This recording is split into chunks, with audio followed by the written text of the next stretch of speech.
News కి స్వాగతం.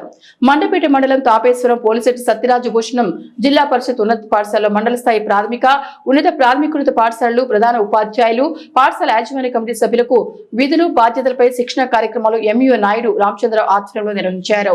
ఈ సందర్భంగా విద్యాశాఖ అధికారి నాయుడు రామచంద్రరావు మాట్లాడుతూ అత్యుత్తమ విద్యాబోధన మారుతున్న కాలానికి అనుగుణంగా విద్యార్థులను తీర్చిదిద్దాలన్నారు. పాఠశాలలో చదివే విద్యార్థులు పురోగతిపై దృష్టి విద్యా కమిటీ సభ్యులు విద్యార్థుల తల్లిదండ్రులు దృష్టి పెట్టాలన్నారు. ప్రతి విద్యార్థి ఉత్తమ ప్రతిభ కనబర్చి మంచి ఫలితాలు రాబట్టాలని కోరారు. పాఠశాల ఆవరణలో పరిసరాలు శుభ్రంగా ఉండేలా చర్యలు తీసుకోవాలని కోరారు. ఈ కార్యక్రమంలో MEO Somireddy, AMO Rambabu, HM ఉపాధ్యాయులు, పాఠశాల విద్యా కమిటీ సభ్యులు పాల్గొన్నారు.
మరిన్ని తాజా వార్తా విశేషాల కోసం న్యూస్ ని సబ్స్క్రైబ్ చేయండి, మీ మిత్రులకు షేర్ చేయండి.